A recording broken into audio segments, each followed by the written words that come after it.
الأهرامات المنتشرة في مصر.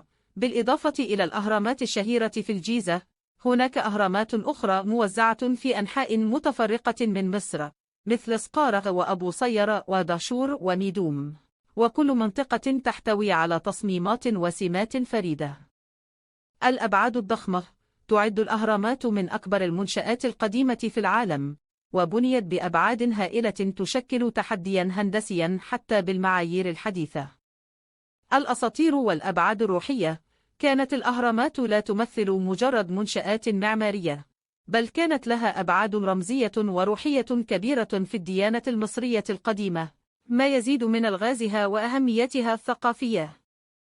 تلك بعض النقاط المثيرة حول الأهرامات في مصر، التي تشكل جزءاً لا يتجزأ من تاريخ البشرية، وتعطي دليلاً على قدرة الإنسان القديم على الإبداع والإنجازات الهندسية الرائعة. التشابه مع النجوم. هناك اقتراحات بأن الأهرامات في الجيزة كانت تصمم بناء على تشابهها مع توزيع نجوم معين في سماء الليل، مما يربطها بالفلك والأبعاد السماوية. المعجزة الهندسية. رغم عدم توفر التكنولوجيا الحديثة، بنيت الأهرامات بدقة هندسية لا تصدق، حيث يعتقد أن بناء هرم خوفو استغرق حوالي 20 سنة، واستخدمت فيه ملايين الحجارة. المقابر الملكية. بالرغم من أن الأهرامات الكبرى شهيرة بمقابرها الملكية، إلا أن بعض الأهرامات الصغيرة كانت تستخدم لمقابر الأمراء والمسؤولين العليا في المملكة. الأهرامات الجديدة.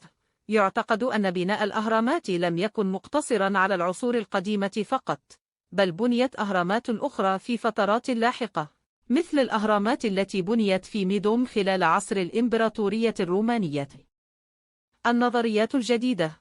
ما زال هناك العديد من النظريات والفرضيات حول كيفية بناء الأهرامات وغرضها الحقيقي، مما يشكل موضوعاً للدراسات والأبحاث المستمرة من قبل العلماء والأثرياء. الأهرامات والتراث العالمي. تعتبر الأهرامات جزءاً من التراث العالمي للإنسانية، وتجذب السياح من جميع أنحاء العالم لاستكشافها ودراسة تاريخها وثقافتها الفريدة. المرمر الأبيض. الأهرامات كانت في الأصل مغطاة بالمرمر الأبيض اللامع، وكانت تعكس أشعة الشمس بشكل مذهل، مما جعلها تظهر بألوان متلألئة في النهار. تقنية النقل. تبقى تقنية نقل الحجارة الضخمة التي استخدمت في بناء الأهرامات لغزاً كبيراً، حيث يعتقد البعض أنها ربما استخدمت الأساليب المتقدمة من الزلاجات والإنزلاقات الضخمة. الأهرامات المنكوبة.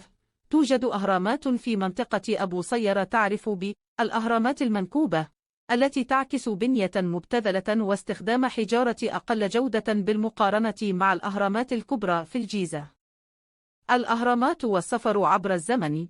تلعب الأهرامات دورا مهما في الثقافة الشعبية والأدب، حيث يتم تصويرها كموقع للمغامرات والألغاز في العديد من الأعمال الفنية والأدبية. الأهرامات والتحديات الحديثة. تواجه الأهرامات التحديات الحديثة مثل التلوث والتآكل، مما يتطلب جهودا مستمرة للحفاظ على هذا التراث العالمي الثمين. الأبعاد الدينية والروحية.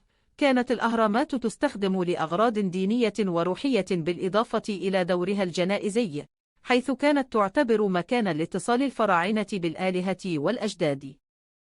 الأهرامات والهندسة الفريدة. يبقى بناء الأهرامات رمزاً للإبداع الهندسي للإنسان، حيث لا تزال تثير الدهشة والإعجاب بما تمثله من تحديات هندسية ومعمارية عظيمة.